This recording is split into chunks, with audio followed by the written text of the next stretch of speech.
Mari, jemaat yang dikasihi Tuhan, kita akan bersama-sama memperkatakan apa yang dimaksud dengan Pentakosta ketiga dan Mazmur 91.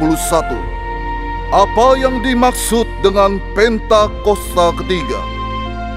1. Pentakosta ketiga adalah pencurahan Roh Kudus yang dahsyat di zaman ini, melebihi yang terjadi di Azusa Street.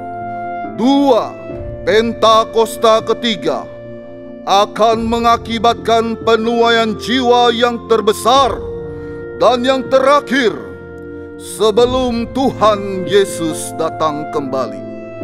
3. Pentakosta ketiga akan membangkitkan generasi Yeremia, yaitu anak-anak muda yang dipenuhi Roh Kudus, cinta mati-matian kepada Tuhan Yesus, tidak kompromi terhadap dosa, dan akan bergerak untuk memenangkan jiwa.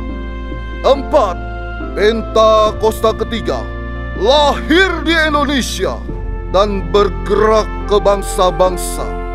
Gerakan ini dari timur ke barat dan akan kembali ke Yerusalem. 5. Pentakosta ketiga akan memberikan kuasa untuk menyelesaikan amanat agung. Dan setelah itu, Tuhan Yesus akan datang kembali. Dan mari, bersama kita sepakat dan percaya mendeklarasikan firman Tuhan yang tertulis di Mazmur 91. Dalam lindungan Allah, orang yang duduk dalam lindungan yang maha tinggi dan bermalam dalam naungan yang maha kuasa akan berkata kepada Tuhan, tempat perlindunganku dan kubu pertahananku, Allahku yang kupercayai.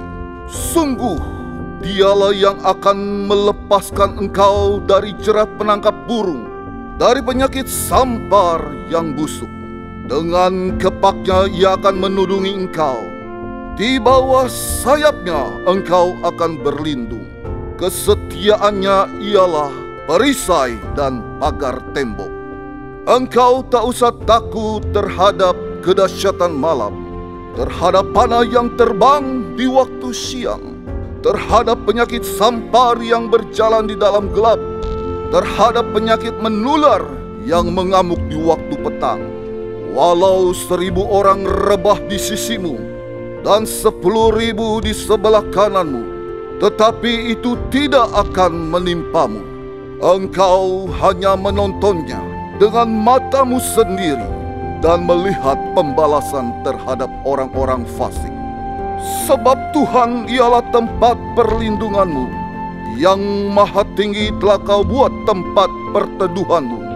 Malapetaka tidak akan menimpa kamu, dan tulah tidak akan mendekat kepada kemahmu. Sebab malaikat-malaikatnya akan diperintahkannya kepadamu untuk menjaga engkau di segala jalan. Mereka akan menatang engkau di atas tangannya, supaya kakimu jangan terantuk kepada batu. Singa dan ular tedung akan kau langkahi. Engkau akan menginjak anak singa dan ular naga. Sungguh hatinya melekat kepadaku, maka aku akan meluputkannya. Aku akan membentenginya, sebab ia mengenal namaku. Bila ia berseru padaku, aku akan menjawab. Aku akan menyertai dia dalam kesesakan. Aku akan meluputkannya dan memuliakannya.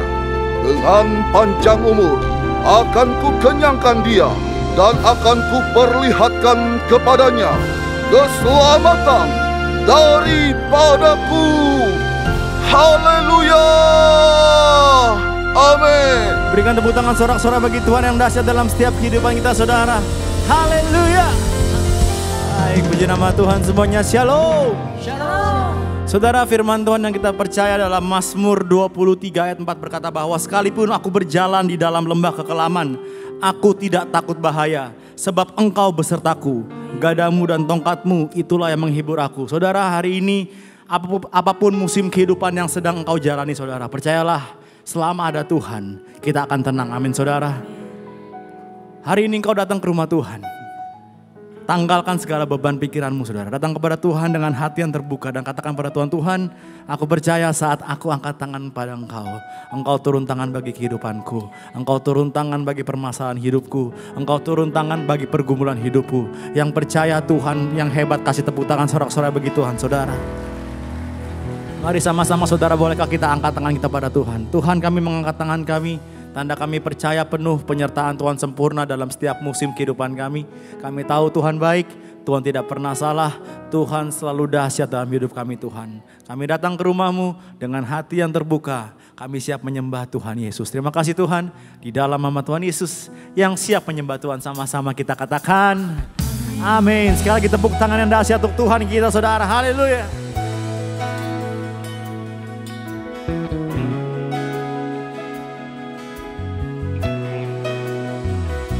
Kasih Tuhan Yesus, Engkau ada bagi setiap kami di tempat ini, Tuhan.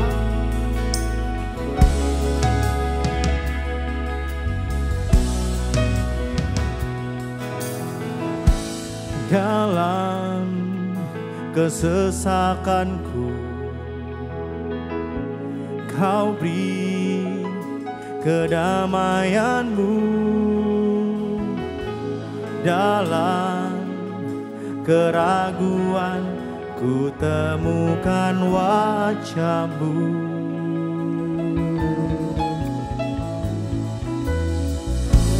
Karena pengorbanan-Mu, amin, Kau jadikanku baru.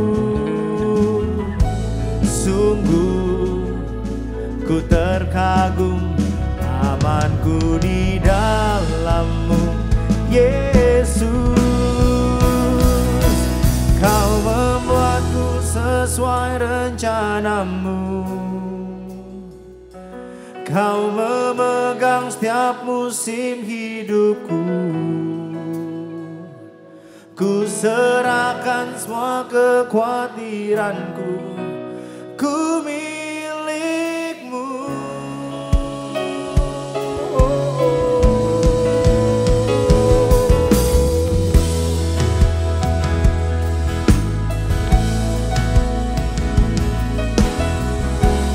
kami pada Engkau Tuhan hari ini.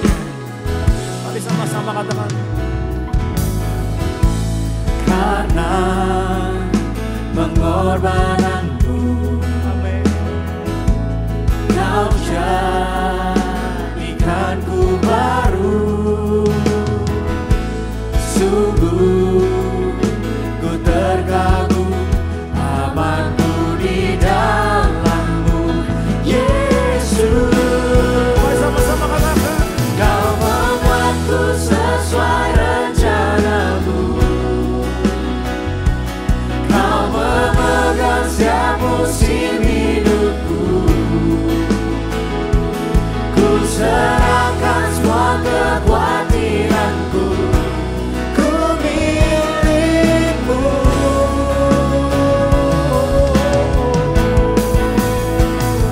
Semua kekuranganku Kamu tahu. Makasih Tuhan.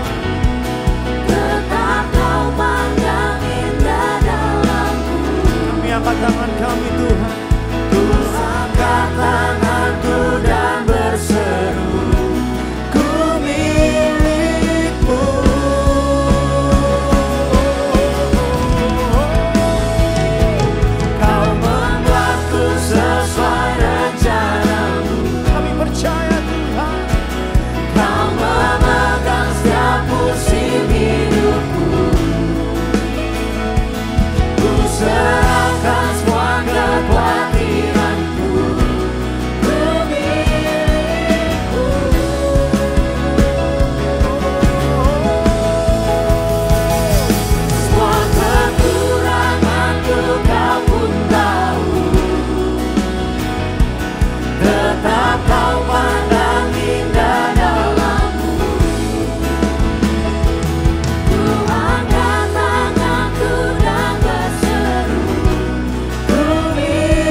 percayakan mujizat Tuhan. Sama-sama. Yang membelah laut, yang teduhkan badai, yang mustahil pun terjadi karena kuasa-Mu yang pegang hidupku, yang buka jalan bagiku. Kau pembuat mujizat sejati. Mari angkat tanganmu sama-sama. Yang membelah laut, yang teduhkan badai, yang mustahil pun terjadi karena kuasa-Mu dahsyat dalam hidup kami Tuhan. Amin. Yang buka jalan bagiku, Kau pembuat mujizat sejati. Kasih tepuk tangan yang baik bagi Tuhan Yesus. Sama-sama katakan, yang membelah laut, yang teduhkan badai, yang mustahil pun terjadi karena kuasa-Mu yang pegang hidupku, yang buka jalan bagiku. Kau membuat mujizat sejati.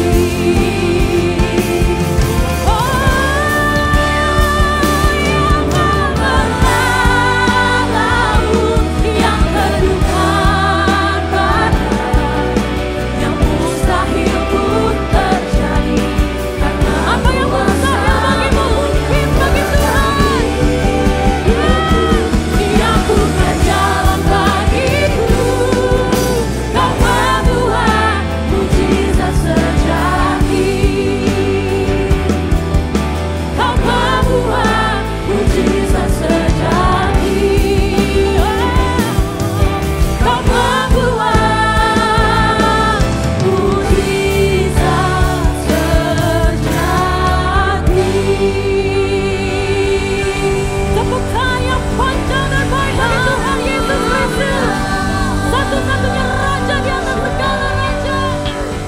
Kami mengangkat tangan kami Tuhan karena kami percaya mujizat terjadi di tempat ini. Biarlah yang sakit disembuhkan, yang lemah dikuatkan. Di dalam nama Tuhan Yesus sama-sama kita katakan. Amin. Kasih tepuk tangan sekali lagi buat Allah kita. Shalom. Feels like it's been a long time, tapi kita percaya ada sukacita dalam rumah Tuhan. Amin. Yang siap memuji Tuhan katakan yes. Yes. Sama-sama kita naikkan pujian ini.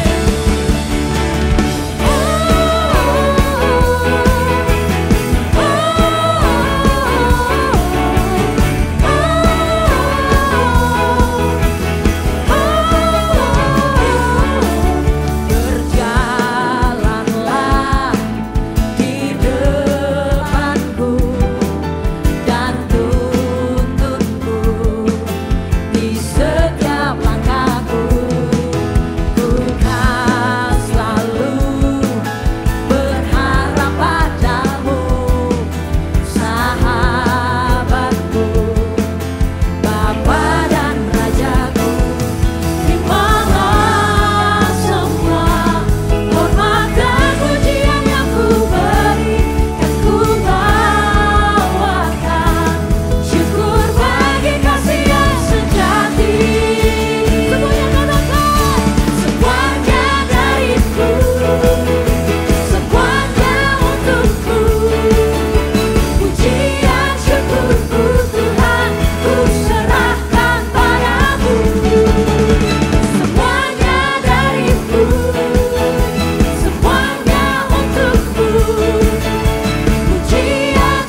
bersuara kasih tepuk tangan bagi Tuhan.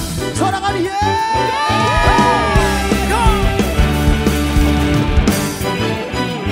kami siap bersorak bagi nama-Mu di tempat ini Tuhan. One, two, three, say. Bersorak-sorak, muliakan namanya, Dia berperang ganti kita. Bertepuk tangan, muliakan namanya, Dia selamatkan jiwa kita.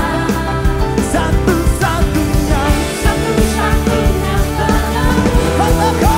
kalahkan maut, bangkitkan hidup. Here we go. Tuhan yang memberi kemenangan bersama kita, di dalam kita. Masuk dalam kemuliaan-Nya, Dia perlindungan dan pengharapan. Ba-da-ba-ba-ba-ba-ba. Come on, sing it. Ba-da-ba-ba-ba-ba-ba. Sama-sama katakan semua. Bersorak-sorai, muliakan namanya, Dia berperang ganti kita.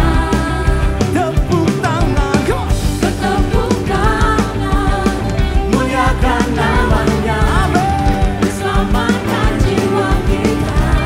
Come on, sama-sama declare katakan. Come on. Satu-satunya penebus, kalahkan maut, bangkitkan hidup. Come on. Tuhan yang memberi kemenangan bersama kita, di dalam kita. Masuk dalam kemuliaan-Nya, Dia perlindungan dan pengharapan. Nyatakan. Tuhan yang memberi kemenangan bersama kita, di dalam kita. Masuk dalam kemuliaan-Nya, Dia perlindungan dan pengharapan. Come on.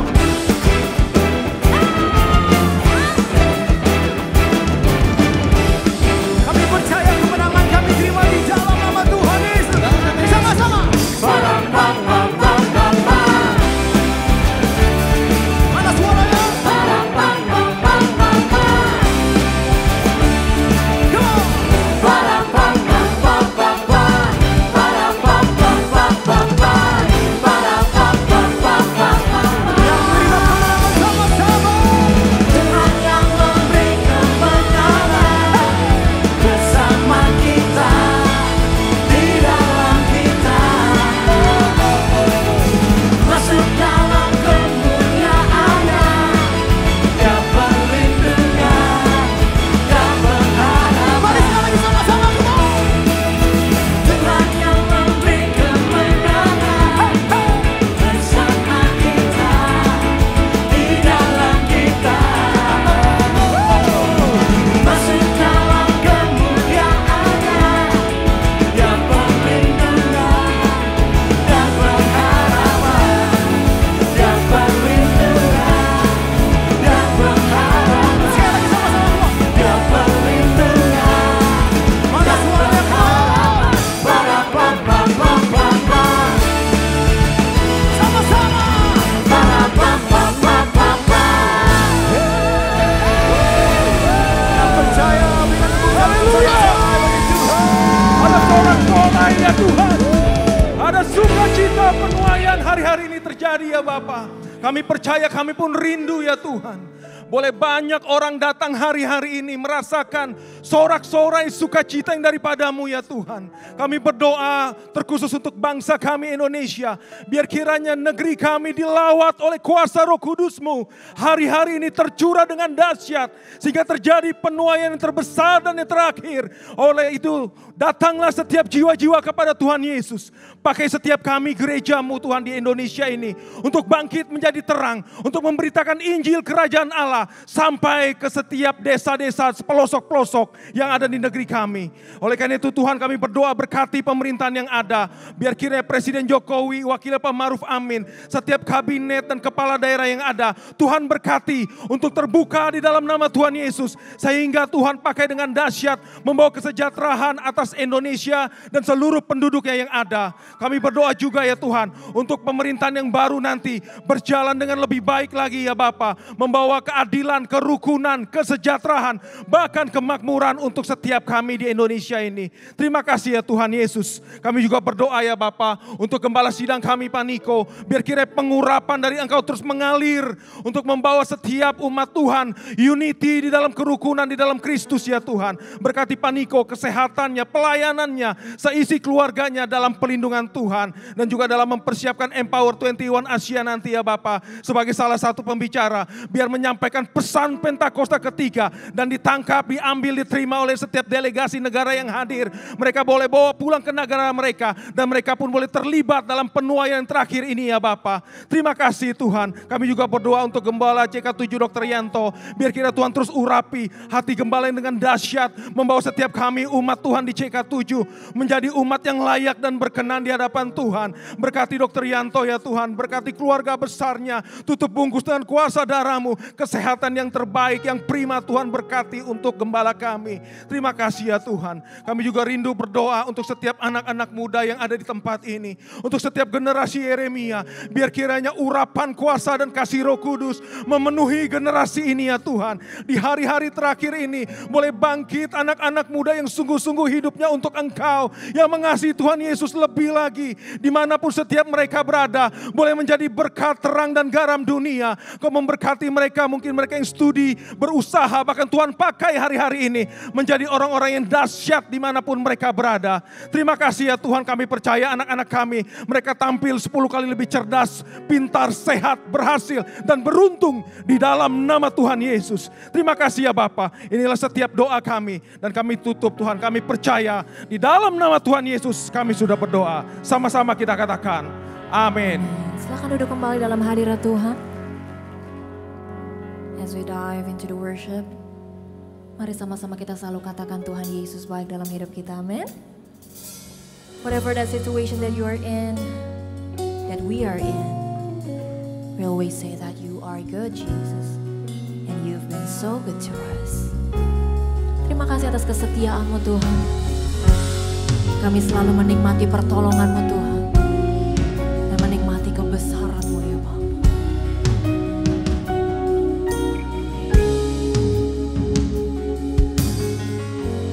I call you faithful for the promises you've kept and every need you've met. Lord, I'm so grateful. You are with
bagi hidup kami Tuhan.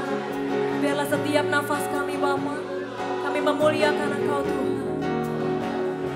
You have been so good to me. God, I can't believe how you love me. What a friend you have been. So good to me. Oh God, I can't believe how you love me.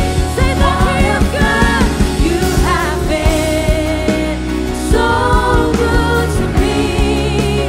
God, I can't believe how you love me.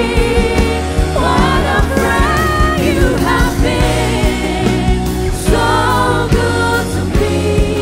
Oh God, I can't believe how you love me. What a friend you have been. So good to me. God, I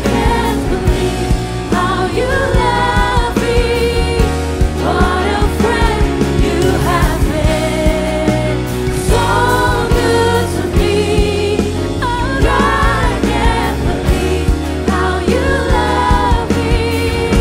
What a friend you have been.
So good to me.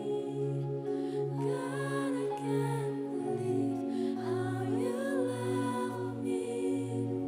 What a friend you have been.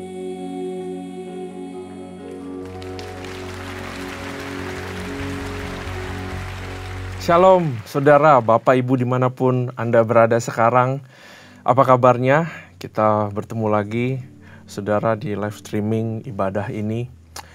Saya harap saudara semua sehat jasmani, sehat jiwani, dan juga tentu rohaninya. Nah, hari ini saya akan berbicara mengenai satu topik, satu tema yang erat di dalam kekristenan, terutama di karismatik, yaitu tentang penyembahan. Ya, saya berikan judul True Worship, penyembahan yang sejati, True Worship. Nah, saudara, ada 3 hal yang saya rasa kita harus pelajari di dalam kehidupan ini supaya kita menjadi seseorang yang berhasil. Kalau saya ngomong berhasil itu tidak berarti tentang kekayaan, tahta, atau jabatan, saudara. Tapi berhasil itu artinya membawa hasil dimanapun kita ditempatkan. Nah, ada tentang fellowship ya. Hal yang pertama adalah tentang fellowship, yaitu tentang hubungan, saudara. Kita harus belajar mengelola hubungan. Kita harus pandai menempatkan orang-orang di mana di sisi kita supaya kita berhasil dimanapun kita ditempatkan oleh Tuhan. Kemudian kita harus belajar tentang juga yang namanya discipleship. Ya, discipleship berbicara tentang pemuritan, di mana kita dimuridkan sehingga selain berhasil kita juga mempunyai karakter yang serupa dengan Tuhan. Nah, satu hal lagi adalah tentang worship atau tentang penyembahan. Karena di dalam perhubungan dengan Tuhan kita, kekristenan itu berhubungan erat sekali dengan yang namanya penyembahan. Dan kita sering mengerti penyembahan itu tentang lagu-lagu, atau tentang musik, atau tentang nyanyian. Padahal worship itu sangat dalam sekali, nggak cuma tentang acara-acara di dalam gereja yang berhubungan dengan musikalitas. Nah, saudara, katakan worship. Nah, worship ini pertama kali diperkenalkan di Alkitab pada saat Abraham dipanggil sama Tuhan, dan Tuhan bilang supaya Abraham mempersembahkan untuk mengorbankan anaknya Ishak, saudara. Nah, jadi menarik sekali kalau saudara lihat kata worship ini pertama kali muncul pada peristiwa tersebut. Nah, kalau saudara rindu atau kepingin belajar sesuatu di dalam kekristenan, saudara harus melihat pertama kali di mana kata tersebut muncul di dalam Alkitab. Nah, kata worship muncul pada saat Abraham diminta Tuhan mempersembahkan Ishak. Artinya worship kita udah bisa lihat gambarannya bahwa worship itu diperkenalkan Tuhan pada satu keadaan yang kurang enak. Pada keadaan yang mengejutkan Abraham. Hah, ini kan anak saya satu-satunya Tuhan. Kok diminta untuk dipersembahkan? Memang Tuhan tidak sayang kepada saya, emang salah saya apa? Jadi ada keadaan yang kadang-kadang membuat kita salah paham. Keadaan ini juga saya percaya membuat Abraham ini salah paham kepada Tuhan. Nah, jadi kita bisa lihat bahwa worship diperkenalkan pertama kali pada keadaan tidak enak. Dan kita tahu sebenarnya ini adalah ujian daripada Tuhan kepada Abraham. Jadi worship itu bisa keluar saat kita justru mengalami hal yang tidak enak. Atau hal di dalam kita diizinkan Tuhan mengalami suatu pencobaan atau ujian di dalam kehidupan. Nah, saya mau kita baca kembali pada kejadian ini. Saudara, saya mau ajak saudara masuk. Karena di dalam ini luar biasa sekali. Ini salah satu cerita di Alkitab yang saya paling sering baca karena banyak sekali makna-makna yang terkandung di dalamnya. Mari kita buka Kejadian 22 dimulai dari ayat yang pertama. Oke? Kejadian 22 dimulai dari ayat yang pertama. Perhatikan ayat 1. Setelah semuanya itu, Allah mencoba Abraham, ya. Jadi konteksnya adalah ujian. Ia berfirman kepadanya, Abraham. Lalu sautnya, ya Tuhan. Di sini kita melihat bahwa Abraham mengenal siapa Tuhannya. Di dalam sebuah konteks penyembahan ada pengenalan kepada Tuhan. Abraham mengenal suara Tuhan.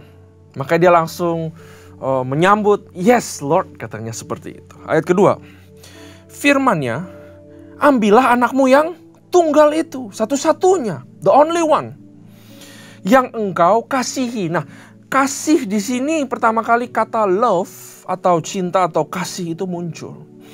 Yang engkau kasihi yakni Ishak. Pergilah ke tanah Moria dan persembahkanlah dia di sana sebagai korban bakaran pada salah satu gunung yang akan kukatakan kepadamu. Nah, perhatikan lagi di sini bahwa Tuhanlah yang menentukan apa yang dipersembahkan di dalam sebuah konteks penyembahan. Tuhan yang menentukan bahwa Abraham harus membawa anaknya yang dia kasihi untuk dipersembahkan. Ya, jadi di dalam sebuah penyembahan, objek yang disembah atau pribadi yang disembah atau sesuatu atau seseorang yang disembah, merekalah yang menentukan apa yang dibawa, bukan kita.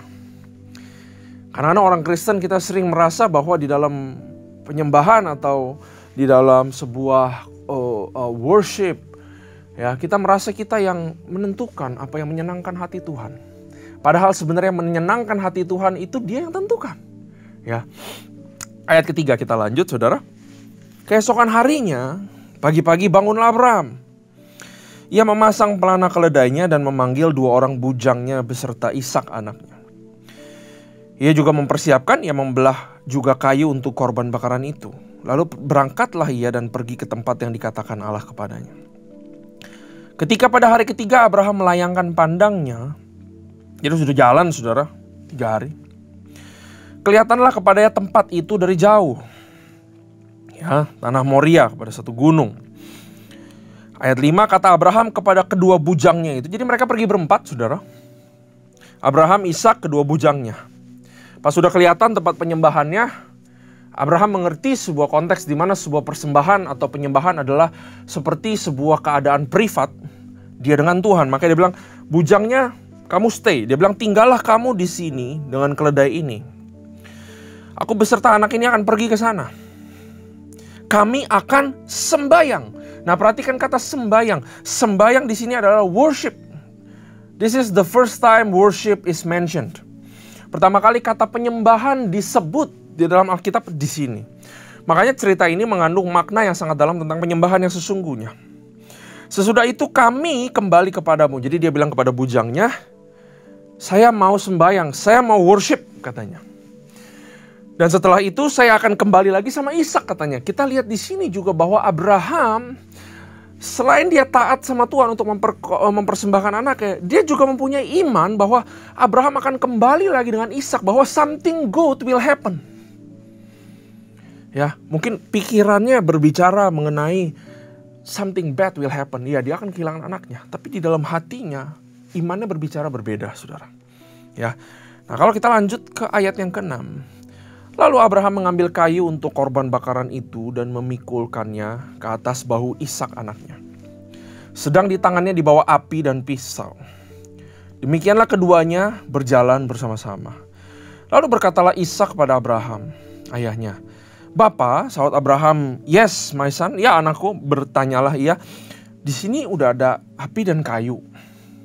Tetapi di manakah anak domba untuk korban bakaran itu? Kita bisa melihat juga bahwa Ishak di masa ini dia pun mengerti sebuah konsep worship atau penyembahan, bahwa harus ada korban, betul?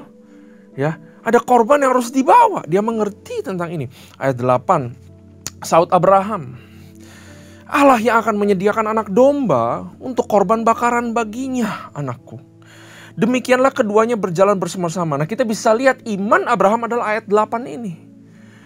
Bahwa akan ada korban lain yang menggantikan anaknya. Itu apa yang ada di isi hatinya, dikatakan. Ayat 9. Sampailah mereka ke tempat yang dikatakan Allah kepadanya, lalu Abraham mendirikan mezbah di situ. Disusunnyalah kayu, diikatnya Ishak anaknya itu, dan diletakkannya di mezbah itu di atas kayu api. Ayat 10, saudara. Sesudah itu Abraham mengulurkan tangannya, dia pakai tangannya, saudara. Dia mau coba, dia ambil pisau untuk menyembelih anaknya. Saudara, saya nggak bisa bayangin kejadian ini, saudara. Kalau saya harus mengalami hal yang sama untuk anak saya, mana mungkin saya bisa melakukan ini.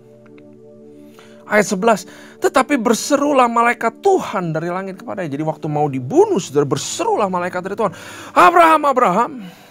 Sahutnya, ya Tuhan. Lalu Tuhan berfirman, ia berfirman, jangan bunuh anak itu. Dan jangan kau apa-apakan dia. Sebab telah aku ketahui sekarang bahwa engkau takut akan Allah. Dan engkau tidak segan-segan untuk menyerahkan anakmu yang tunggal itu kepada aku. Jadi Tuhan sudah tahu bahwa Abraham taat dan Abraham mengasihi Tuhan lebih daripada anaknya, saudara. Lalu Abraham menoleh dan melihat seekor domba jantan di belakangnya yang tanduknya tersangkut dalam belukar. Abraham mengambil domba itu lalu mengorbankannya sebagai korban bakaran pengganti anaknya. Imannya terjadi. Jadi saudara, kalau saudara sampai sini lihat, kita selesaikan dulu ayat 14. Dan Abraham menamai tempat itu Tuhan menyediakan. Sebab itu sampai sekarang dikatakan orang di atas gunung Tuhan akan disediakan. Saudara, menarik sekali bahwa di dalam konteks sebuah penyembahan ada kata cinta yang keluar. Ya, artinya ada tentang tema mengasihi, ada takut akan Tuhan, akan ada tema tentang ketaatan, betul? Ada mengasihi, ada ketaatan, kemudian juga ada kata Tuhan menyediakan. Ya. Artinya saat penyembahan kita benar, akan ada sesuatu yang didapatkan dari si penyembah. Tapi bagaimana si penyembah itu menyembah, sangat tergantung terhadap kasih dan juga ketaatan, saudara. Jadi kita lihat di sini, bahwa penyembahan pertama kali disebutkan, gak ada hubungannya tentang musik. Gak ada hubungannya tentang nyanyi, saudara. Saya tidak bilang penyembahan itu gak ada hubungannya tentang musik selama-lamanya. Kalau saudara pelajari progres di dalam Alkitab, nanti Daud akan memperkenalkan puji-pujian. Ya, bahkan sampai perjanjian baru pun kita tahu bahwa ada puji-pujian yang dinaikkan. Ada penyembahan sebagai puji-pujian sebagai penyembahan yang dinaikkan kepada Tuhan. Tapi inti daripadanya harus didapat dulu, saudara, bahwa nggak ada hubungannya sama musik. Saya minta dengan segala hormat kepada seluruh tim praise and worship, para worship leader, para pemusik, bahwa saya mau katakan bahwa nggak ada hubungannya dengan musik, ya. Karena kalau penyembahan adalah tentang musik, maka saya bisa berkata bahwa Orang gila pun bisa nyanyi lagu rohani. Betul? Kalau orang gila nyanyi lagu rohani, saudara, apakah disamakan dengan dia sedang menyembah di dalam roh dan kebenaran? Belum tentu. Kalau saudara pergi ke tempat-tempat jualan makanan, saudara, di pinggir jalan, nasi gila, contoh saudara ya, yang saya ingat di kepala itu nasi gila di Menteng. Atau makan sate di Menteng, atau ya apapun itulah. Kalau kita duduk, kita kadang-kadang suka didatengin pengamen, betul? Dan pengamen ini nyanyinya kadang-kadang lagu rohani, betul? Nah, waktu dia nyanyi lagu rohani, saudara, tangannya sebenarnya dia menyanyikan lagu rohani, hafal lagi, saudara, ya. Matanya melihat kepada customer, mana customer yang kocek ambil duit dari dompet atau dari mana, dia akan segera ambil duit itu. Matanya ke tempat lain, pikirannya ke tempat lain, tapi mulutnya menyembah, saudara. Pertanyaan saya, apakah hal ini adalah penyembahan? Tentu sama sekali bukan. Karena worship is not about us. It's about giving something to God. Worship, kalau saudara lihat di cerita Abraham tadi, it's not about him. Bukan tentang Abraham. Bukan buat Abraham. Bukan buat Tuhan sediakan yang baik buat Abraham. Ada akibat daripada worship yang benar. Abraham diberkati. Tapi pada awalnya Tuhan sama sekali tidak menjanjikan berkat. Jadi jangan worship Tuhan untuk mendapatkan sesuatu balik. Worship adalah untuk memberikan segalanya buat Tuhan. Untuk bilang kepada Tuhan, Tuhan nikmati kehidupan saya. Karena itu worship bukan hal yang gampang, saudara. Saya pun gak sempurna. Kita di dalam sebuah perjalanan journey. Kita sedang dikuduskan, kita sedang dipisahkan, kita sedang dimuridkan, kita sedang diajarkan. Masa sanctification. Belajar menjadi seorang penyembah yang benar. Ya, jadi it's not about music. So what is worship? Ya, jadi worship bukan tentang musik, bukan tentang nyanyian, bukan tentang diri kita sendiri. Ingat ya, waktu kita menyembah, termasuk saat kita di dalam ibadah, saudara, waktu worship leader, dia bilang, ayo kita sembah Tuhan. It's not about, ayo saya rasakan kehendak Tuhan, ayo saya, merinding, enak, saya rasa ngangkat. Pertanyaan saya, apa yang dia angkat, saudara? Waktu worship leader, ayo kita menyembah Tuhan. Itu saatnya kita kasih semuanya buat Tuhan.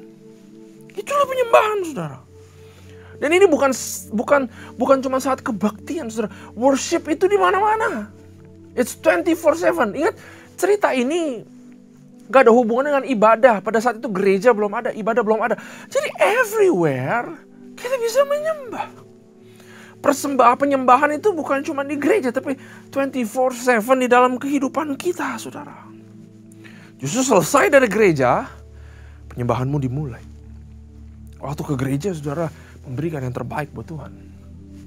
Keluar dari gereja, di rumahmu, di pekerjaanmu, dimanapun engkau ditempatkan, disitulah juga dihitung bagaimana worship kita, penyembahan kita kepada Tuhan. Worship adalah ekspresi hubungan kita dengan Tuhan. Abraham mengenal Tuhannya, sehingga bisa terjadi cerita yang very beautiful yang barusan kita baca. Kenapa bisa terjadi? Karena Abraham mengenal Tuhannya.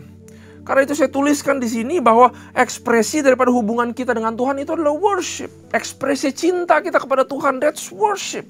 Itulah yang Tuhan inginkan. Itulah yang berharga. Itulah yang berkenan di mata Tuhan, saudara. Nah, bagaimana caranya kita menjadi seorang penyembah yang benar? Kita tentu tidak mau menjalani kekristenan dengan sia-sia, bukan, saudara? Kita pergi ke gereja, kita perpuluhan. Kita mau sama seperti Kristus. Nah, apa sih esensi atau elemen-elemen di dalam penyembahan yang bisa bantu kita supaya kita bisa menjadi penyembah yang benar? Nah, saya senang saudara bertanya. Ya, di dalam penyembahan selalu ada 3 hal. Yang pertama adalah siapa yang disembah. Oke? Siapa yang disembah? Siapa yang menyembah? Dan apa yang dipersembahkan? Ya. Kalau saudara baca cerita tadi, saudara dengan langsung bisa mengenal siapa Abraham, siapa penyembahnya, betul? Dia orang yang takut akan Tuhan.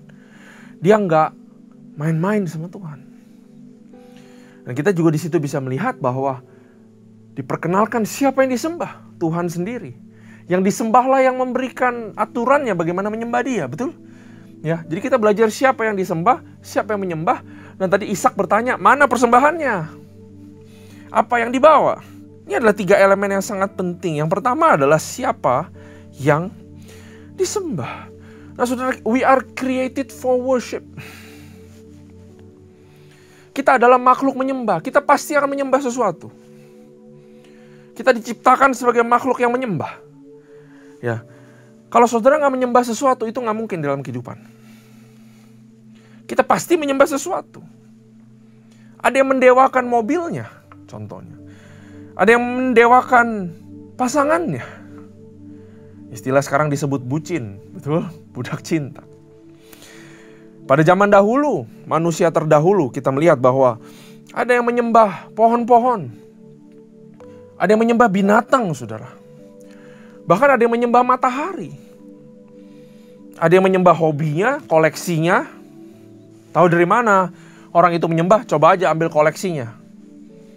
Kalau nggak dia stres mau bunuh diri. Itu dewanya. Itu yang dia sembah. Ada yang dia sembah uang. Kalau diambil daripadanya, lihat responnya. Kalau udah mau kayak orang gila, saudara, itulah yang dia sembah. Yang paling dia khawatirkan, biasanya itu yang dia sembah. Karena itu kalau kita sembah Tuhan, Tuhan itu nggak mungkin meninggalkan kita, betul saudara? Ya, Tuhan nggak mungkin meninggalkan kita, itu janjinya. Kalau dia nggak mungkin meninggalkan kita, dan Tuhan adalah yang kita sembah, harusnya kita nggak pernah khawatir. Betul? Tapi kita khawatir akan satu hal. Jangan-jangan kita menyembah hal yang lain. Pertanyaan saya buat saudara dan saya juga, siapa yang kita sembah sekarang? Firman-Nya berkata di Yohanes 4, versi daripada BIMK. Kalian orang Samaria, kata Yesus, kalian orang Samaria menyembah yang tidak kalian kenal. Sedangkan kami orang Yahudi menyembah Dia yang kami kenal. Pengenalan sangat penting di dalam penyembahan. Sebab keselamatan datang dari orang Yahudi. Tetapi waktunya akan datang, malahan sudah datang, bahwa dengan kuasa Roh Allah, orang-orang akan menyembah Bapa sebagai Allah yang benar seperti yang diinginkan Bapa.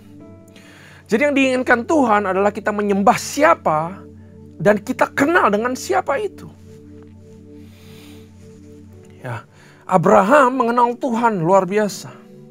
Sekali dipanggil dia tahu itu Tuhan. Tidak satu pun saya ketemu bahwa Abraham negosiasi sama Tuhan. Dia kenal betul siapa Tuhannya. Dia berdaulat atas kehidupannya. Gak sekalipun saya lihat Abraham mengeluh, Abraham kompromi. Saya yakin air mata pun ditahan untuk Tuhan. Kenapa dia bisa begitu? Karena dia mengenal Tuhannya. Saudara, pengenalan sangatlah penting di dalam penyembahan. Artinya tanpa pengenalan kita tidak bisa menyembah Tuhan. Tidak ada pengenalan kalau saudara nggak baca Alkitab. Betul? Tidak ada pengenalan kalau saudara nggak berakar dalam sebuah gereja. Tidak ada pengenalan kalau saudara nggak belajar lebih tertanam di sebuah komunitas yang lebih kecil atau yang disebut dengan komunitas sel, contohnya. Itu untuk membantu kita mengenal Tuhan. Tanpa pengenalan nggak bisa menyembah Tuhan. Tanpa nggak bisa menyembah Tuhan, saudara nggak bisa berkenan di hadapan Tuhan. Hosea 6 ayat 6 berkata seperti ini tentang pengenalan. Firman-Nya berkata begini. Aku lebih suka kamu mengenal aku, katanya. Dan selalu mengasihi aku. Daripada kamu membakar dan mempersembahkan korban kepada aku. Artinya gini, saudara. Waktu Tuhan manggil Abraham untuk mempersembahkan anaknya. Bukan Ishaknya, saudara. Bukan value atau yang Tuhan minta itu yang penting buat dia. Enggak, dia miliki segalanya. Ishak juga daripadanya. Tapi yang penting adalah saya mau lihat lewat ujian ini, Abraham ini, orang yang aku panggil dulu, yang aku sudah jalan sama dia. Dia kenal aku apa enggak sih? Kalau dia kenal aku, responnya pasti beda. Dan terbukti. Abraham respon dengan sangat luar biasa kepada Tuhan. Kalau sekarang saudara sedang mengalami yang pahit. Kalau sekarang saudara sedang mengalami yang gak enak. Saya gak tahu keadaan saudara. Kalau saudara sekarang sedang ada dalam lembah kelam, you don't know what you need to do. Saudara kepepet. Apa yang saudara lakukan? Siapa Tuhan dalam kehidupan saudara? Apakah kamu mengenal sebagai Tuhan yang, kayaknya Tuhannya ini Tuhan yang lagi gak nolongin saya nih. Atau saudara tetap berpegang teguh pada iman saudara. Bahwa Dia tidak akan meninggalkan kita. Bagaimana pengenalan kita sama Tuhan? Dia pribadi yang gak pernah mengecewakan. Apakah kita sekarang menjadi kecewa? Di saat musim ujian. Di saat musim penantian. Apakah kita justru menjadi kecewa dan pahit? Atau malah kita semakin giat pengen mengenal Dia? Ataukah muncul iman-iman dari pengenalan saudara yang dari dulu sampai sekarang? Siapa Tuhan dalam kehidupan kita? Siapa yang kita sembah? Oke? Ini sangat matters, saudara. Itu yang pertama. Jadi siapa yang disembah? Nah, yang kedua, tadi saya bilang apa? Siapa yang menyembah? Ya, siapa yang disembah, siapa yang menyembah? Karena siapa yang menyembah itu sangat erat kaitannya dengan sikap hatinya. Karena itu saya tuliskan, saudara, poin yang kedua. Yang penting selain siapa yang kita sembah, berbicara mengenai pengenalan, yang penting adalah sikapnya kita. Si penyembah ini sikapnya bagaimana? Jadi saya tuliskan di sini adalah sikap di dalam menyembah. Kejadian 22 ayat 5. Waktu kata worship pertama kali muncul, kata Abraham kepada kedua bujangnya itu, tinggallah kamu di sini dengan keledai ini, aku beserta anak ini akan pergi ke sana, kami akan sembahyang atau worship.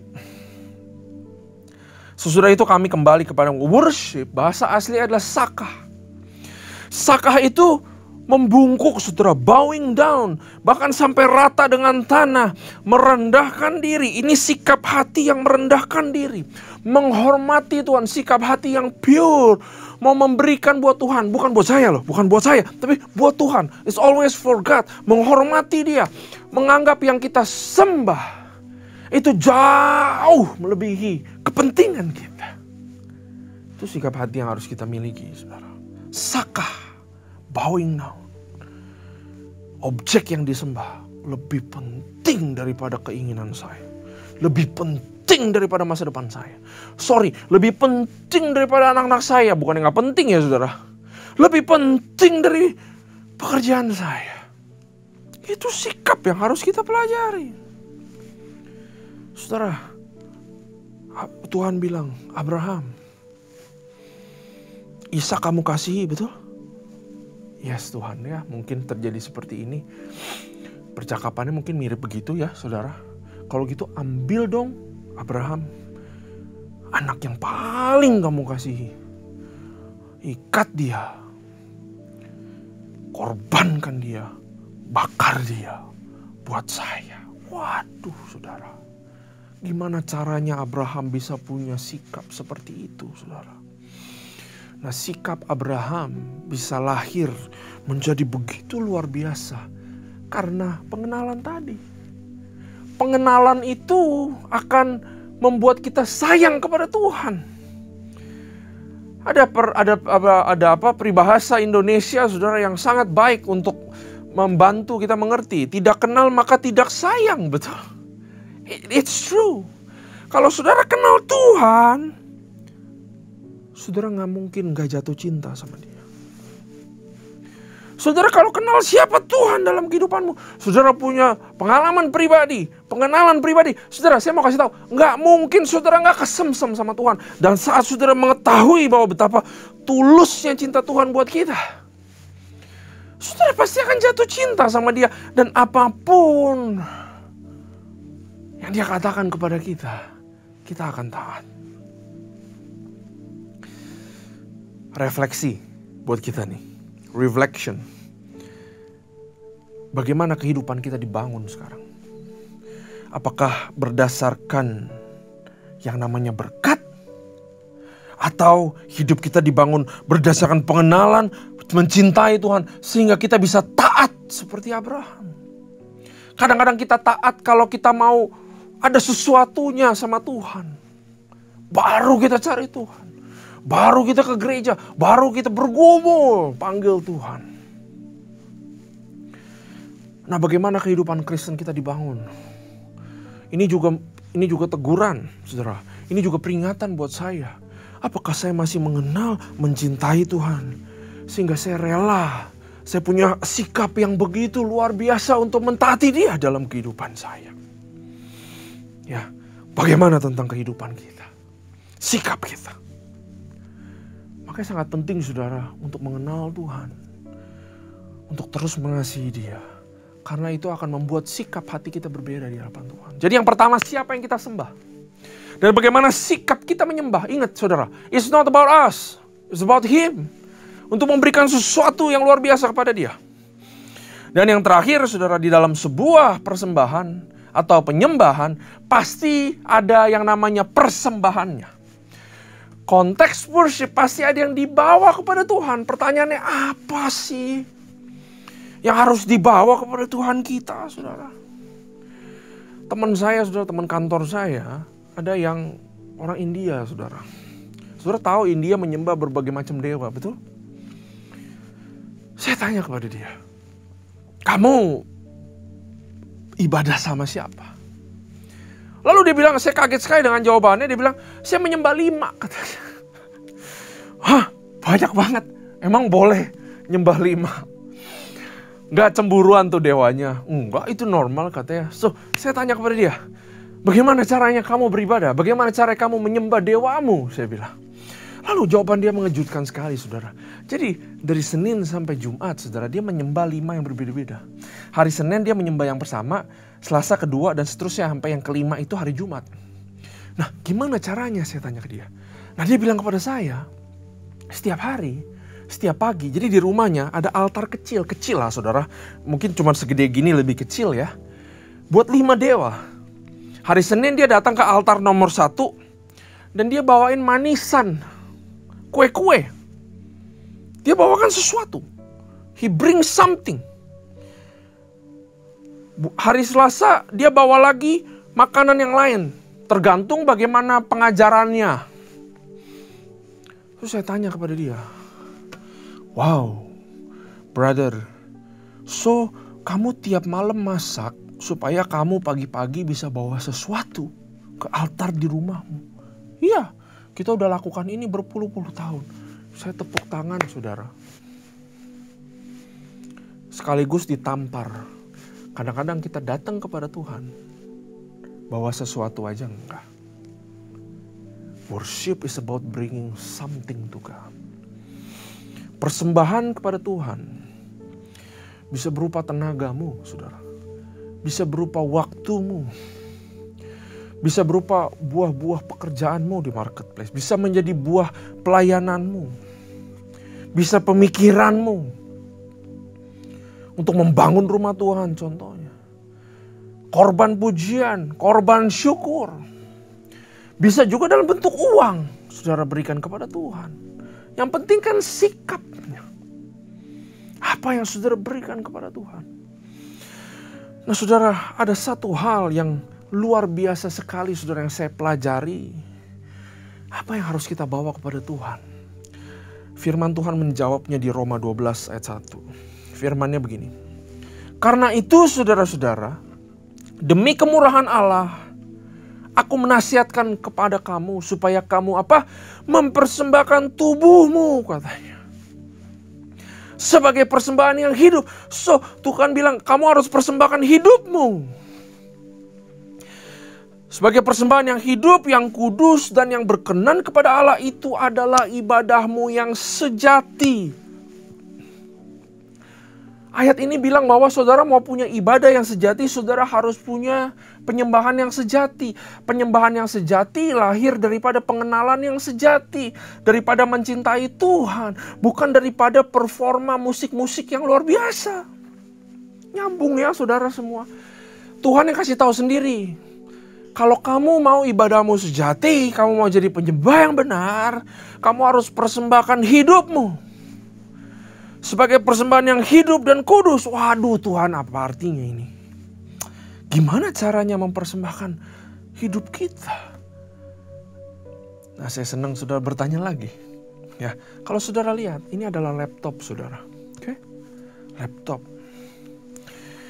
Nah, laptop ini diciptakan untuk sebuah tujuan, betul? Untuk menolong penggunanya. Laptop ini menolong saya sekarang. Ini catatan khotbah saya, saudara. Laptop ini dibuat untuk membantu saya. Nah, kalau laptop ini dibikin asal-asalan, waktu saya pakai ngehang, waktu saya pakai macet, apa yang terjadi, saudara?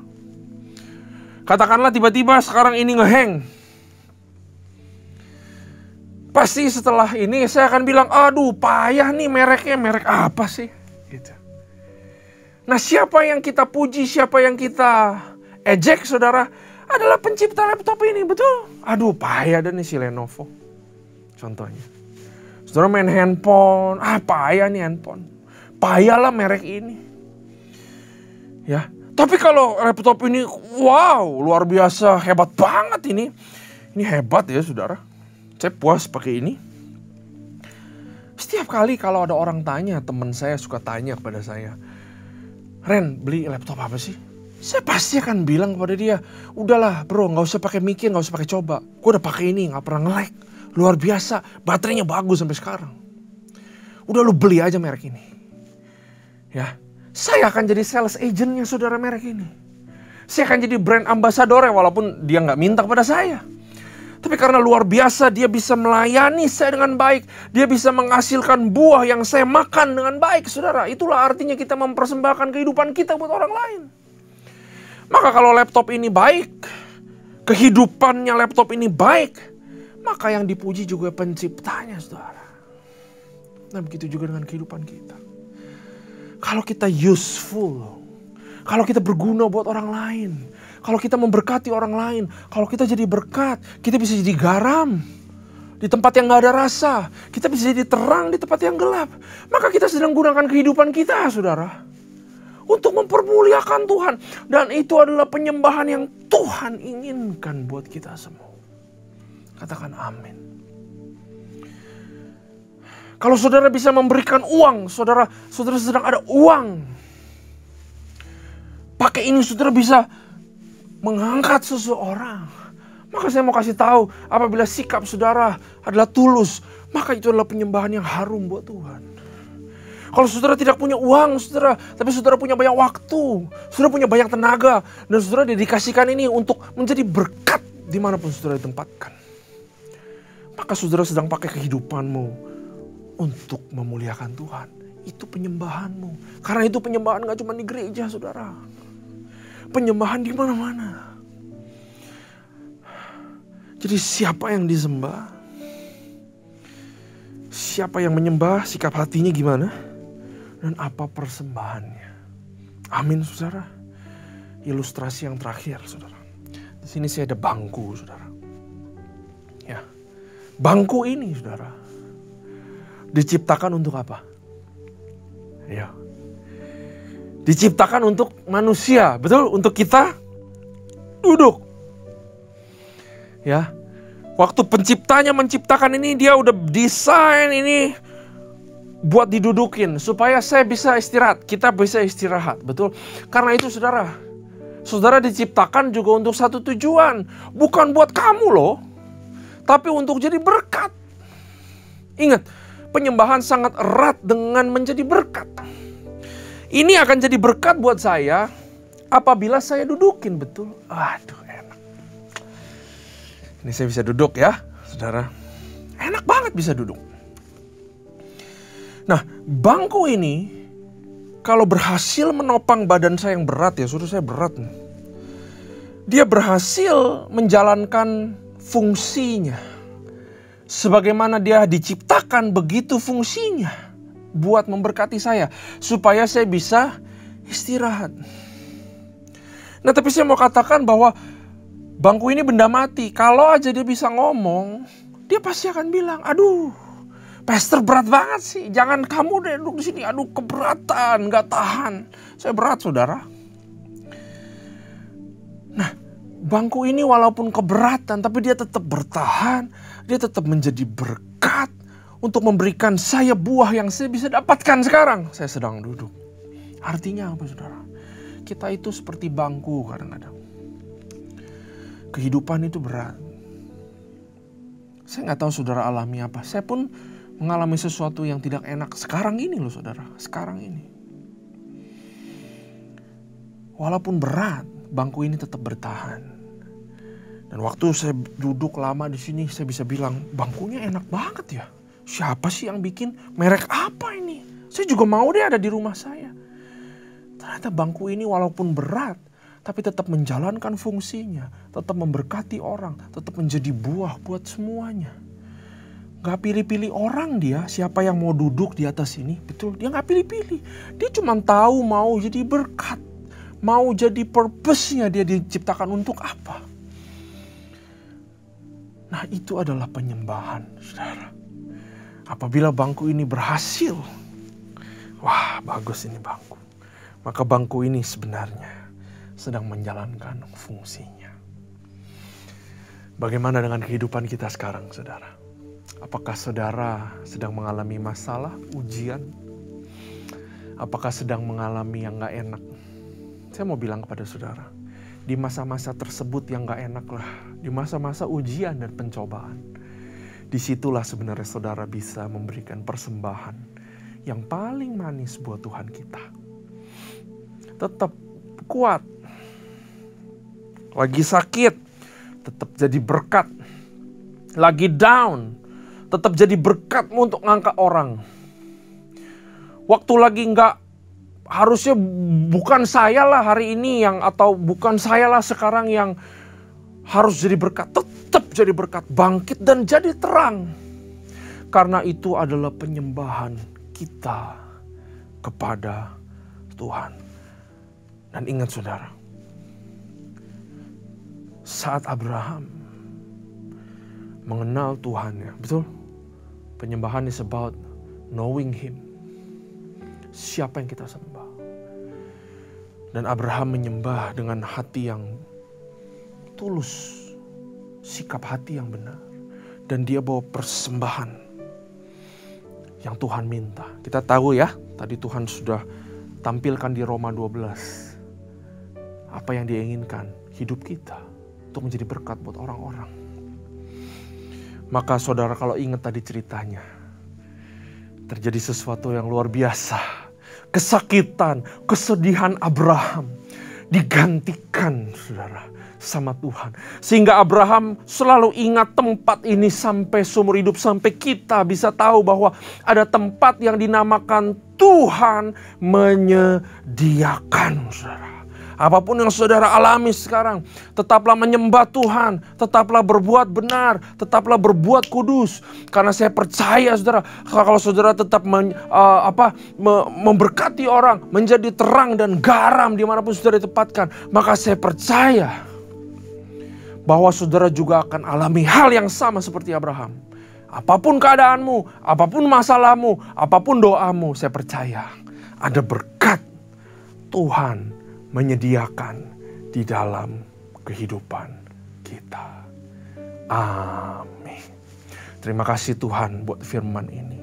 Jadikan kami penyembah-penyembah-Mu yang menyembah dengan roh dan kebenaran, yang menyembah-Mu dengan seluruh kehidupan kami, mempunyai pengenalan yang sejati, mengasihi-Mu secara sejati, memiliki sikap hati yang benar. It's not about us, but it's about Him. Dan selalu membawa sesuatu yang manis kepada mezbah dan altar-Mu ya Tuhan. Berkati kami semua.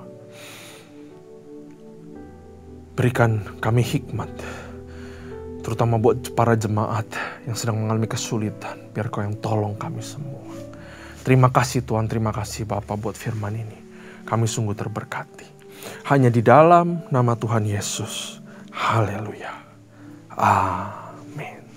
Tuhan Yesus memberkati. Tiba saatnya kami akan memasuki di dalam perjamuan kudus atau Holy Communion. Sebelum kita masuk, kita ingatkan kebaikan Tuhan Yesus. Dia begitu baik. Dia rela mati di atas kayu salib untuk menanggung semua dosa yang kita lakukan. Betapa baiknya Tuhan Yesus. Terima kasih Tuhan Yesus. Engkau rela mati di atas kayu salib untuk menanggung semua dosa kami. Terima kasih Bapa. Terima kasih Roh Kudus. Biarlah Tuhan, kami kenang selama-lamanya kebaikan-Mu di dalam hidup kami. Bila kami memikirkan siapakah kami ini, sebelum kami mengenal Engkau, kami adalah manusia yang berdosa Tuhan. Tetapi karena Engkau mau menanggung semua dosa kami, sehingga kami boleh menjadi hidup Tuhan. Terima kasih. Terima kasih Roh Kudus. Biarlah semua kebaikan-Mu Tuhan, kami kenang selama-lamanya. Terima kasih. Dalam nama Tuhan Yesus, kami sudah berdoa dan mengucap syukur. Semua yang percaya katakan amin. Perjamuan kudus ini hanya bagi mereka yang sudah percaya, dan anak-anak di bawah 12 tahun jangan makan perjamuan kudus ini. Terima kasih. Terlalu besar kasih-Mu Bapa, pengorbanan yang Kau berikan bagiku. Terlalu mahal darah-Mu Yesus, tercurah untuk menebus hidupku. Terlalu besar kasih-Mu Bapa, pengorbanan yang Kau berikan bagiku. Terlalu mahal darah-Mu Yesus, tercurah untuk menebus hidupku. Tercurah untuk menebus hidupku. Tercurah untuk menebus hidupku. Mari saudara-saudara yang dikasihi Tuhan Yesus, kita bangkit berdiri. Sebab apa yang telah kuteruskan kepadamu telah aku terima dari Tuhan, yaitu bahwa Tuhan Yesus pada malam Ia diserahkan, Ia mengambil roti. Mari kita angkat roti di tangan kanan kita tinggi-tinggi, dan sesudah itu Ia mengucap syukur atasnya dan berkata, "Inilah tubuhku yang diserahkan kepada kamu. Perbuatlah ini menjadi peringatan akan aku." Saudara-saudara yang dikasihi Tuhan Yesus, bukankah roti yang kita pecah-pecahkan ini adalah persekutuan kita dengan tubuh Kristus? Mari kita makan dalam nama Tuhan Yesus.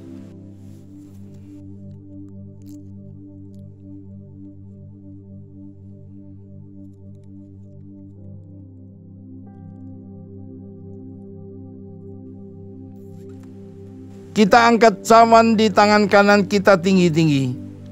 Demikian juga Ia mengambil cawan sesudah makan lalu berkata, "Cawan ini adalah perjanjian baru yang dimeteraikan oleh darahku. Perbuatlah ini setiap kali kamu meminumnya, menjadi peringatan akan aku." Saudara yang dikasihi Tuhan Yesus, bukankah cawan pengucapan syukur yang atasnya kita ucapkan syukur adalah persekutuan kita dengan darah Kristus? Mari kita minum dalam nama Tuhan Yesus.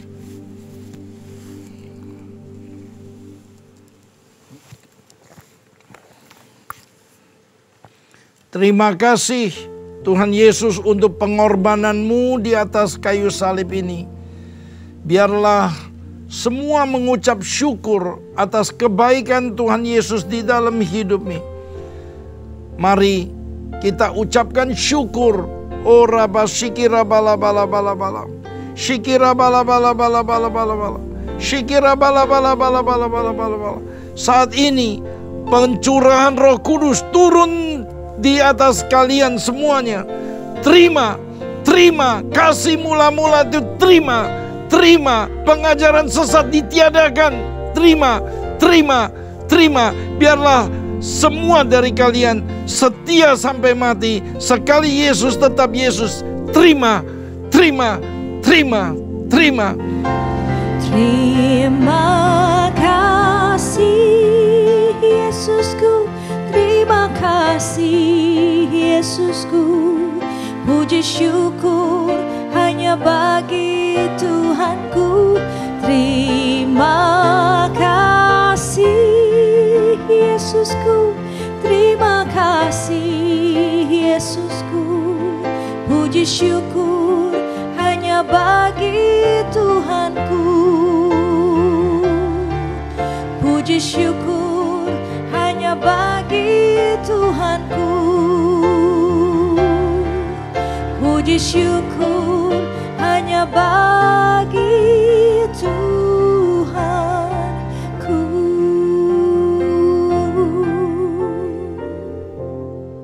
Oleh darah-Mu kami semua diselamatkan. Oleh darah-Mu kami semua diperdamaikan, sehingga kami boleh memanggil Engkau ya Aba, ya Bapa. Terima kasih Tuhan Yesus untuk pengorbanan-Mu di atas kayu salib. Terima kasih. Tibalah saatnya para pria, kepala rumah tangga, angkat tanganmu di hadapan Tuhan Yesus. Tuhan, Engkau sedang melihat para pria, para kepala keluarga sedang mengangkat tangannya Tuhan. Jadikanlah mereka Tuhan raja, nabi, dan imam di dalam keluarganya. Biarlah apa yang mereka kerjakan senantiasa berhasil Tuhan. Terima kasih untuk pengurapan yang sudah Kau berikan kepada para pria, kepala keluarga di tempat ini. Sekarang para wanita, ibu-ibu rumah tangga, angkat tanganmu di hadapan Tuhan Yesus. Tuhan, terima kasih untuk para ibu-ibu yang mengangkat tangannya Tuhan. Urapi mereka, berilah kandungan yang kuat Tuhan. Biarlah Tuhan, jadikan mereka tiang doa dan penolong buat suami dan keluarganya Tuhan. Terima kasih Roh untuk mendidik anak-anak takut akan Tuhan, Kau alirkan saat ini juga. Terima kasih Bapa.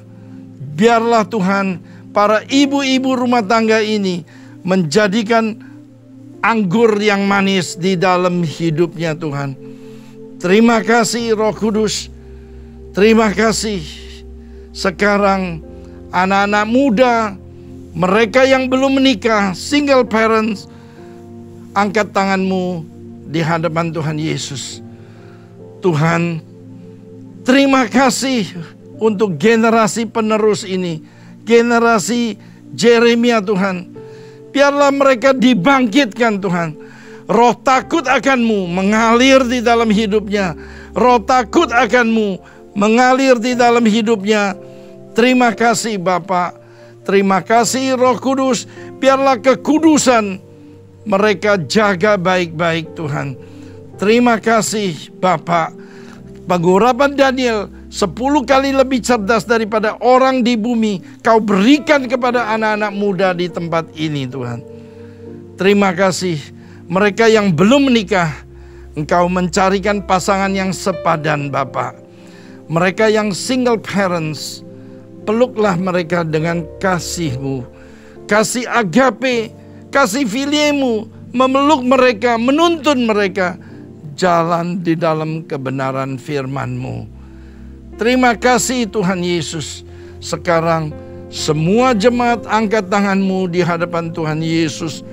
Tuhan, berikan mereka semua Tuhan finansial, rohani yang cukup Tuhan. Yang sakit Engkau sembuhkan saat ini juga.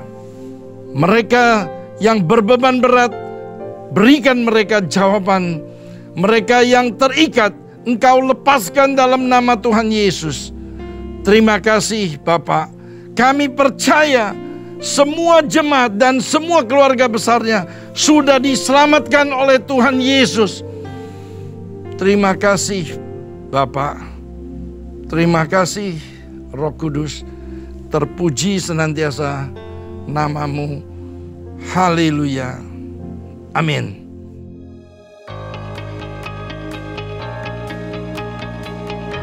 Shalom.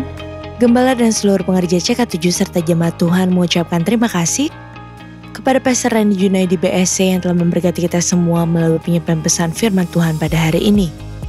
Tuhan Yesus memberkati pastor dan keluarga berlimpah-limpah. Amin. Berikut kami sampaikan beberapa pengumuman.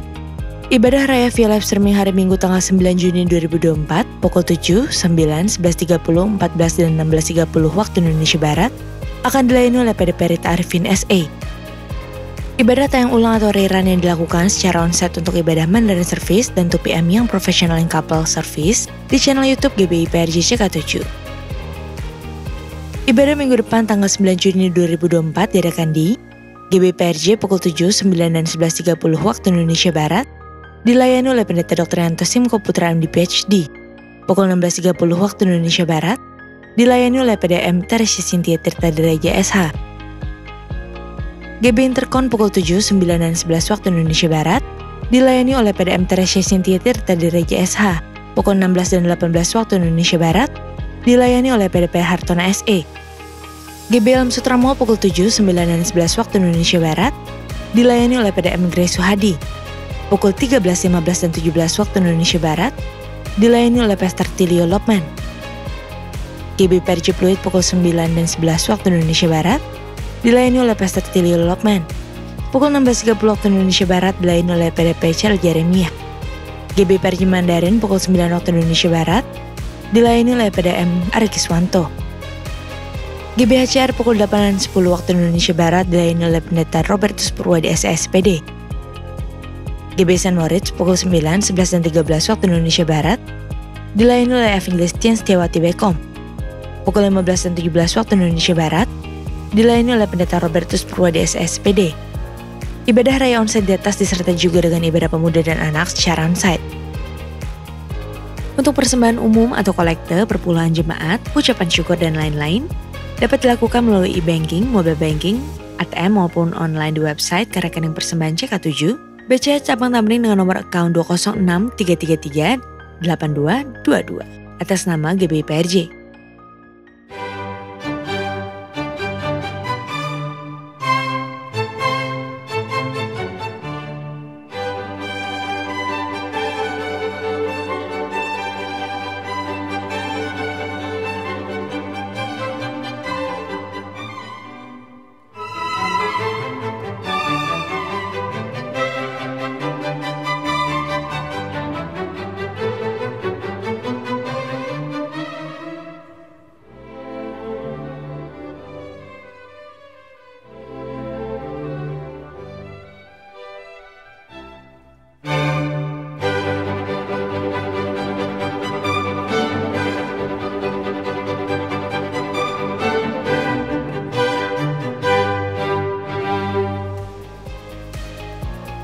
Unit pengajaran CK7 kembali membuka kelas KOM 100 online dimulai pada hari Selasa tanggal 4 Juni 2024. Pendaftaran dibuka mulai tanggal 10 Mei sampai dengan 4 Juni 2024. Bagi Bapak Ibu yang ingin memperdalam isi Alkitab, dapat mengikuti kelas tersebut dan harap segera mendaftarkan diri. Untuk pendaftaran dapat melalui www.gbprj.org atau dapat mendaftarkan diri di counter sekretariat pada hari Minggu di gereja masing-masing cabang sesuai tempat Bapak Ibu beribadah.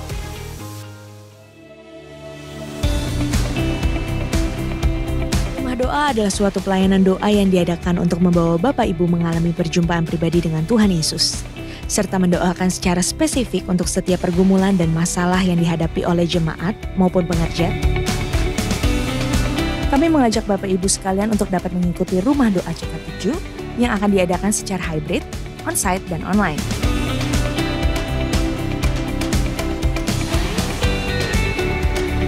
Untuk on-site di GBI PRJ Mall MGK Lantai 9, Integrity Convention Center di Ruang Topas, Jalan Angkasa, Kavling B6, Kemayoran, Jakarta Pusat.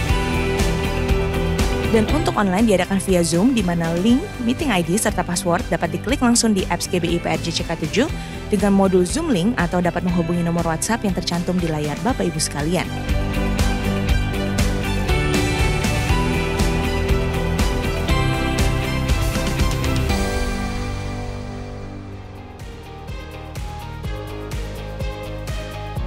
Sekian pengumuman pada hari ini. Terima kasih atas perhatian Bapak Ibu sekalian. Tuhan Yesus memberkati. Terimalah berkat yang berlimpah-limpah dari Allah Bapa, kasih karunia di dalam anaknya yang tunggal, Yesus Kristus, persekutuan yang manis dengan Roh Kudus menyertai kita mulai saat ini sampai Tuhan Yesus datang kembali untuk kedua kalinya menjemput kita di awan-awan yang permai, bahkan untuk selama-lamanya. Semua yang percaya katakan amin. Tuhan berkati saudara-saudara sekalian. Shalom. Tahukah saudara bahwa ada sebuah survei mengejutkan yang dilakukan Direktur Riset dari Cultural Research Center di Arizona Christian University pada tahun 2022, yaitu rata-rata hanya 37% hamba Tuhan di gereja Amerika Serikat yang memiliki pandangan Alkitabiah di dalam hidupnya. Dan jika demikian, entah hanya berapakah persentase jemaat suatu gereja lokal yang sungguh-sungguh hidup sesuai dengan firman Tuhan. Salah satu cara yang dapat kita lakukan untuk bisa memiliki pandangan hidup secara Alkitabiah adalah dengan mengimplementasikan pengakuan iman dengan benar di dalam hidup kita. Itulah juga sebabnya Gereja Bethel Indonesia pun memiliki pengakuan iman GBI yang menjadi dasar pengajaran di dalam sinode ini. Melihat dari sejarah yang ada, bapak-bapak gereja, yaitu setelah era para rasul, merumuskan beberapa pengakuan iman. 2 diantaranya memiliki tempat yang khusus di dalam kekristenan, yaitu pengakuan iman rasuli dan pengakuan iman Nisea. Pengakuan iman merupakan ringkasan kebenaran-kebenaran iman yang pokok yang dipakai sebagai pegangan pertama. Pengakuan iman ini merupakan hasil kesepakatan para bapak gereja yang tentunya dituntun oleh Roh Kudus dan secara bersama-sama merumuskan suatu dasar pengakuan iman Kristen yang berlaku sepanjang zaman. Rasul Paulus memberi nasihatnya dalam 2 Tesalonika 2 ayat 15 yang berkata, "Sebab itu saudara-saudara, berdirilah teguh dan berpeganglah pada ajaran-ajaran yang kamu terima dari kami, baik melalui pemberitaan maupun surat." Dan pengakuan iman ini adalah salah satu contoh ajaran yang dirumuskan oleh para bapak gereja melalui konsili ekumenis. Bahkan, jauh sebelum adanya perumusan pengakuan iman ini, Rasul Petrus pun telah membuat suatu pengakuan iman dalam Matius 16 ayat 15-16 yang merupakan jawaban atas pertanyaan Yesus, "Menurut kamu, siapakah aku ini?" Di mana Petrus menjawab, "Engkau adalah Mesias, anak Allah yang hidup." Pewahyuan dari Bapa kepada Rasul Petrus inilah yang menjadi pengakuan iman gereja mula-mula, yang di dalamnya juga terdapat pernyataan Yesus itu Kristus dan Yesus itu Tuhan, seperti tertulis dalam 1 Korintus 12 ayat 3 dan Kisah Para Rasul 8 ayat 37. Rasul Paulus berkata dalam Roma 10 ayat 10, "Sebab dengan hati orang percaya sehingga dibenarkan, dan dengan mulut orang mengaku sehingga diselamatkan." Yang artinya saat kita mengaku penting untuk adanya keselarasan antara mulut yang mengaku dan hati yang percaya. Sehingga yang diucapkan lewat mulut adalah pengakuan iman, "Aku percaya."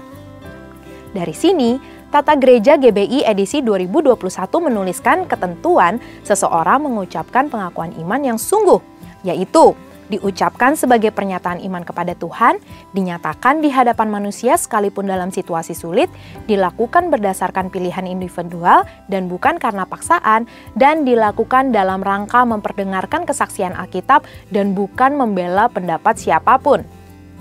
Jadi, secara sederhana, ada 3 konteks yang dapat kita pelajari sebagai jemaat gereja untuk memahami pentingnya pengakuan iman. Yang pertama, konteks pengajaran.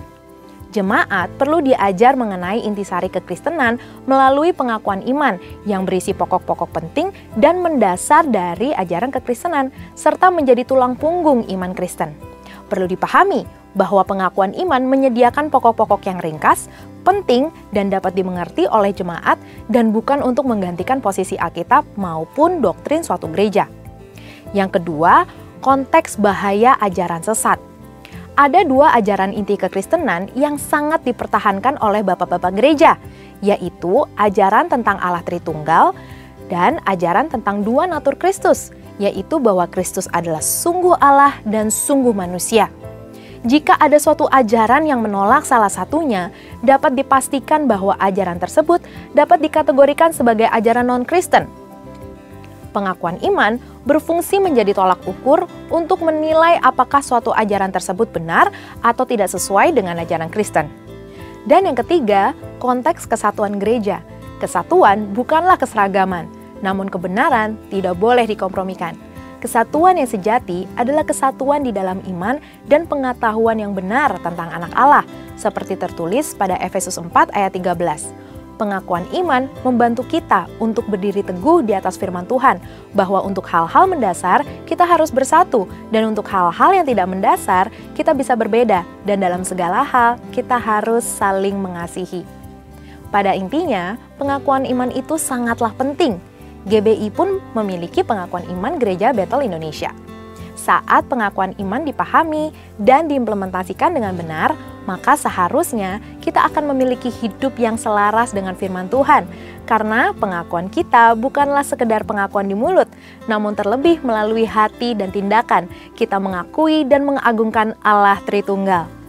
Saudara, untuk penjelasan lebih lengkap dari tim teologi kami, silakan untuk membuka link yang ada di atas atau scan QR Code yang tersedia. Tuhan Yesus memberkati.